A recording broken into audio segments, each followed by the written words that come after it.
Olá pessoal, tudo bem? O professor Couto preparou para vocês aqui uma super revisão para finalizar a nossa primeira apostila, tá bom? Então eu sugiro para você que para acompanhar essa revisão você esteja com a apostila nas mãos e cada slide que eu for passando eu vou te dando dicas e você vai acompanhando aí na sua apostila, fechou? Então bora lá galerinha! Nós começamos ali na página 286 falando sobre processo investigativo, né? Nesse caso aqui, nós trabalhamos com um método científico e fizemos uma experiência em sala de aula muito famosa, que é a experiência da caixa. Então, naquela experiência, o professor trouxe uma caixa para vocês observarem. Vocês olharam o professor chegar na sala com essa caixa, pensaram, imaginaram o que poderia ser que estava lá dentro, né? Fizeram suas hipóteses. O experimento realizado foi passar a caixa de mão em mão para vocês e no final vocês concluíram, né, se o que vocês tinham imaginado era ou não que estava dentro da caixa, beleza? Em seguida nós fizemos uma outra experiência com uma chama de vela e daí nós fizemos o relatório da atividade experimental, que é aquele relatório em que você vai registrar toda a sua atividade científica. Então você vai colocar título, local e data, autor, o objetivo, o que você quer fazer com aquela experiência, qual é o objetivo dela, o material que você usou, procedimento, resultado, a sua conclusão, se ela deu certo ou não, e a bibliografia, que geralmente é a nossa apostila. Em seguida, na página 304, nós vamos lá trabalhar com o quê? Com Sol e sombras. Essa aula foi bem interessante porque nós trabalhamos com os movimentos de rotação da Terra, que é quando o nosso planeta gira ao redor do seu próprio eixo, né? E a consequência ali, nós temos os dias e as noites, e o movimento de translação, que é aquele movimento que leva um ano, em que a Terra vai passear ao redor do Sol. Bem, aqui no seu desenho à direita, você tem uma imagem bem interessante que mostra o Sol nascendo e o Sol se pondo. É claro que essa posição varia no decorrer do ano, porque o nosso planeta, ao girar pelo Sol, ao redor do Sol, ele pode estar tão próximo ou tão distante. E ele também vai ter as suas inclinações, conforme nós vemos aqui na imagem em azul, que temos então os solstícios e os equinócios, tá bom? Em seguida, pulamos lá para a página 308, e trabalhamos com a matéria e seus estados físicos. Bem, temos que definir o que é matéria, né? Matéria possui massa e ocupa lugar no espaço. Massa é a quantidade de matéria. Quando você vai em uma farmácia, você sobe numa balança, você vai medir a quantidade de massa do seu corpo, a quantidade de matéria que está ali presente. E volume, que foi uma das coisas que a gente trabalhou bastante em laboratório, né? É a dimensão ocupada pelo corpo, como no caso. Se pegarmos um copo e colocarmos alguma substância lá dentro, algum objeto, esse copo ele vai mostrar que o volume será alterado, o volume de água será alterado. Então esse é o espaço e a dimensão ocupada pelo corpo. O que caracteriza, no caso, cada estado físico da matéria? Nós sabemos que temos 3 estados físicos, o sólido, o líquido e o gasoso. Bem, uma coisa sólida, um objeto sólido, vamos pegar o gelo, ele tem o formato e o volume definidos. Você não consegue alterar a sua forma e o seu volume. Agora, algo que é líquido. Se você pegar a água derretida, você consegue colocar ela numa garrafa mais fininha, numa garrafa mais larga. Então, o formato não é definido, mas o volume é, porque é sempre, no caso, né, a mesma dimensão. E o estado gasoso, ele não vai ter o seu formato definido, nem tampouco o volume, porque ele pode se adaptar a qualquer momento, em qualquer lugar, tá bom? Propriedades físicas da matéria, as mudanças de estado físico. Bem, pessoal, as mudanças de estado físico foram uma parte muito importante nos nossos estudos. Você tem lá os 3 estados físicos da matéria, e para um estado passar para o outro, você tem o ganho ou a perda de energia. Então, uma substância sólida, quando ganha energia para virar líquida, ela passa pelo processo de fusão. Fusão é a mudança de sólido para líquido. Se esse líquido continuar ganhando energia, ocorrerá a vaporização, que é justamente a passagem do líquido para o gasoso. Agora, se o gasoso perder energia, ele vai condensar ou liquefazer, né? Nós usamos mais o condensar, que é a passagem do gasoso para o líquido. E se esse líquido continuar perdendo energia, ele terá então, no caso, a mudança chamada solidificação. Couto, pode ocorrer a mudança direta de sólido para gasoso e vice-versa? Sim. O nome dessa mudança é sublimação. Sublimação é a passagem direta do sólido para o gasoso. Usamos como exemplo em sala de aula aquela bolinha branca chamada naftalina, ok? Diferença entre evaporação e ebulição. Bem, pessoal, evaporação é um processo lento, quando você derrama água no chão, por exemplo, em cima de uma mesa, gradativamente a água vai evaporar. Ebulição é quando você torna esse processo muito rápido, com o auxílio de fogo, calor intenso, né? O exemplo é quando você coloca uma chaleira daí para esquentar a água. Aqui está a diferença: vaporização e ebulição. Temperatura de fusão e ebulição repassando. Fusão é a passagem do sólido para o líquido, ou seja, quando um sólido irá derreter. E ebulição é a passagem desse mesmo líquido para o gasoso. Isso aqui é muito útil para a gente, pessoal, porque nós podemos diferenciar materiais por ponto de fusão e ebulição fixos. Cada material vai ter o seu ponto de fusão e ebulição fixos. É um valor dele só. Então, nós estamos acostumados a trabalhar apenas com água, etc. Mas quando pegarmos substâncias mais completas e complexas, nós poderemos fazer essa análise em sequência. Outra coisa interessante, falar sobre pressão atmosférica. Pessoal, nível do mar, a pressão é maior porque nós temos mais partículas de ar. Se estamos em uma superfície mais elevada que o nível do mar, teremos menos partículas de ar, então a pressão é um pouco menor. Acompanha lá na página 320, tá? Lembrando vocês que esta aula gravada é só para a gente repassar os conteúdos. Na próxima aula, quarta-feira, a gente vai pegar e fazer os exercícios da apostila para você ficar bem afiado, tá bom? A pressão atmosférica aqui, quando imaginada em uma cidade. Então, temos como exemplo Santos e São Paulo. Diferença de altitudes, olha. Santos está a nível do mar, uma enorme coluna de ar. São Paulo, uma coluna menor. E aqui nós vemos essa variação. No caso, na altitude 0, a pressão de 76 vai ter o ponto de ebulição da água a 100. Agora, se a gente elevar isso aí a uma altitude de 1000, que é quase a altitude que Curitiba está do nosso nível do mar, do nosso litoral, a pressão já diminui, menos camada de ar em cima, e o ponto de ebulição também diminuiu, ou seja, a água vai ferver antes. Ok, Vê? Vamos lá. Pulando para a densidade, uma das partes mais divertidas, você tem aqui agora. Densidade é aquela quantidade de volume, de matéria que você tem num lugar, né? Ela determina a quantidade da matéria presente no volume. Então é assim. Se pegarmos esse primeiro exemplo, você verá um cubo todo perfurado. Na perfuração não tem a matéria que compõe o cubo. Então ele é menos denso.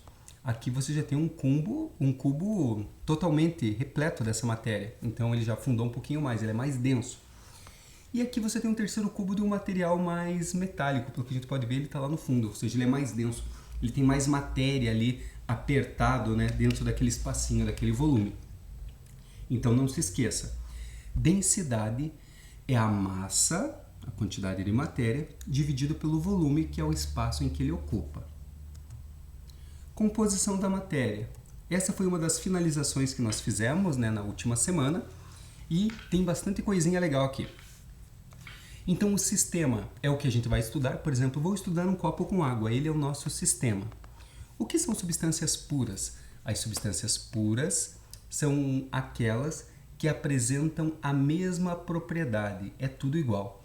No caso aqui nós temos 4 exemplos de substâncias puras. O gás hélio, apenas formado por átomos de hélio, o oxigênio, que a sua molécula é formada por 2 átomos, o fósforo, em que sua molécula é formada por 4, e o enxofre, que sua molécula é formada por 8 átomos.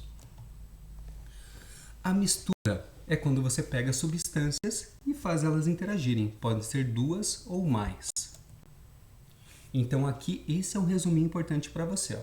O sistema, que é o que a gente vai estudar, ele pode ser formado por substância pura apenas ou por mistura. As misturas e os seus componentes, aqui nós temos exemplos, tá? Então, no caso, para mistura, o ar atmosférico, ele não é puro, ele tem vários compostos. A água do mar, que é água e sal. O vinagre, água e ácido acético. O aço, ferro e carbono. E o bronze, que é o cobre e o estanho. Tudo isso aqui é mistura. Sistema homogêneo e heterogêneo. Bem facinho, galera. Sistema homogêneo.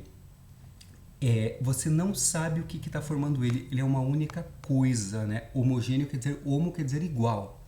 O heterogêneo você verifica a separação. Aqui é o exemplo, a água e o óleo. Então, homogêneo é uma única porção, você só enxerga uma coisa ali. Ele pode estar tudo misturado, mas você só vê uma coisa ali. É que nem você pegar um pouquinho de leite quente com Nescau e misturar bastante e vai ter uma única coisa, é homogêneo. É claro que se você exagerar no Nescau, ali no finalzinho vai ter um monte de coisa depositada no fundo, né? Aí é um sistema heterogêneo. As fases do sistema. Acompanha comigo na 333. Fase é a região que você observa. Então você vai ter assim, ó. O sistema homogêneo é uma fase, como por exemplo o Nescau fraquinho que você fez que misturou demais. Se você jogar Nescau demais lá dentro do copo, vai depositar no fundo. Então você observa duas porções, né? Uma diluída e uma concentradinha no fundo. Então ele tem duas fases. Pode ter um sistema com 3 fases, que, por exemplo, você faz uma mistura mais louca, pegou o seu Nescau, esse que está bem concentrado, e jogou óleo em cima. O óleo não se mistura, ele fica aqui, ó. Então ele tem 3 fases. E se você quiser chutar o pau da barraca, você vai jogar pedra brita dentro disso aí. Então você vai ter aqui 4 fases. O Nescau do fundo, o Nescau que foi diluído, a pedra brita e o óleo, tá bom? Ou seja, fase do sistema é aquilo que você enxerga, aquela separação. Falando em separação, como que a gente separa misturas? Bem, existem vários métodos de acordo com as misturas.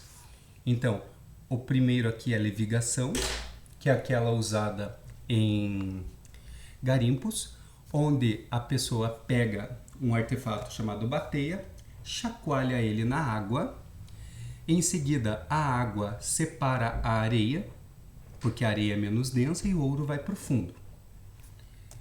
Temos também a catação, que é aquilo que a gente faz quando vai escolher feijão, né? Manualzinho, vai separando. Tamização ou peneiração, o uso de peneira deixa as substâncias menores caírem pela própria peneira e as maiores ficam retidas. A atração magnética, em que é usado, no caso, ímãs, justamente para separar metais, ferro, níquel e cobalto. Dissolução fracionada. A dissolução fracionada é um método em que você usa a água para diluir um dos componentes e sobra outro. Então, no caso aqui, nós temos uma mistura de açúcar e areia. Mistura ela com água, a água dissolve o açúcar e vai restar a areia ali para você. Decantação. Decantação é quando você faz uma mistura. Eu dei um exemplo ainda de uma garrafa PET cheia de terra. Se você misturar bem ela, chacoalhar com a água e deixar repousando, você vai ver que algumas partículas maiores irão para o fundo. Isso é decantar. Filtração, o nome já diz, é o uso de filtros. O filtro, geralmente de papel, ele vai reter uma substância enquanto a outra passa. Aí você tem a decantação com funil de bromo. Essa é mais elaborada. Nós temos no nosso laboratório, em que você usa esse funil aqui especial com uma torneirinha. Quando as fases são visíveis, a diferença de densidade faz com que uma substância vá para o fundo. Então você abre essa torneirinha e vai escorrendo devagar este líquido aqui, tá bom? Decantação com funil de bromo, então você usa um aparato, né? O funil de bromo que tem essa torneirinha. Evaporação, usado geralmente em salinas. Você pode fazer em casa, é claro. Você pega a água com sal e vai deixar ela exposta ao tempo para evaporar gradativamente. A água vai embora e o sal que estava naquela mistura fica. Destilação simples. Destilação simples, você vai esquentar a mistura. A água vai condensar, não se esqueça que condensar é vapor virando líquido. Esta água líquida é salva aqui, purinha, destilada, e você conseguiu tirar a substância dela que você queria. A destilação fracionada, na página 350, ela é bem mais elaborada. Ela vai usar uma coluna de fracionamento que tem um monte de obstáculos lá dentro que fazem a temperatura ter diferentes pontos. Então o líquido lá dentro, quando evapora, ele passa por estágios diferentes, fazendo misturas, fazendo a separação das misturas mais gradual, tá bom? Temos em laboratório e será mostrado para vocês também. Finalizando aqui, nós temos a transformação da matéria, em que a matéria pode ter dois tipos de transformações, as físicas e as químicas. O que você deveria lembrar? Transformações físicas ou fenômenos físicos são reversíveis, ele volta a ser o que ele era. Por exemplo, você pega papel, rasga papel, ele continua sendo papel. Então isso é uma transformação física, um fenômeno físico. A transformação química é diferente, ela é irreversível. Se você transformá-la, ela não volta a ser o que ela era antes. Então se você pegar papel e queimar, aquelas cinzas não podem virar papel novamente. Então isso é uma transformação química ou fenômeno químico, tá bom? A transformação física aqui, exemplos. Ela é caracterizada pela mudança de forma, como quebrar um vidro. Ela é caracterizada pela mudança de estado físico, ó, sólido, líquido e gasoso, continua sendo água aqui. As transformações químicas já tem uma outra regra, elas têm mudança de cor, como um prego enferrujado, efervescência, que é a liberação de gás, formação de um sólido, como por exemplo o ovo cru, quando você frita ele fica mais sólido, e o aparecimento de chama. Então pode liberar esse calor aí, ok? E para finalizar aqui a nossa super revisão, você vai ter as equações químicas. Você pode registrar uma reação química por uma equação, ó, a matemática aparecendo. É bem facinho, galera. Na reação você vai colocar o reagente. Quem vai reagir? Por exemplo, aqui, ovo cru, por exemplo. Ovo cru. A flechinha significa transformação. E qual é o produto? O ovo frito que ele virou. Então, ovo cru, reação química, ovo frito, ok? Aqui nós temos um exemplo da formação da molécula da água. Então, nós temos o hidrogênio e o oxigênio que irão reagir, gerando a água H2O, tá bom? As reações químicas, galerinha, elas podem ser de dois tipos. Exotérmica ou endotérmica. Exotérmica, lembre de inglês da palavra exit. Exit significa saída. A exotérmica tem saída de calor. A endotérmica, ela puxa o calor, ela absorve calor. Essa é a diferença entre as duas, tá bom?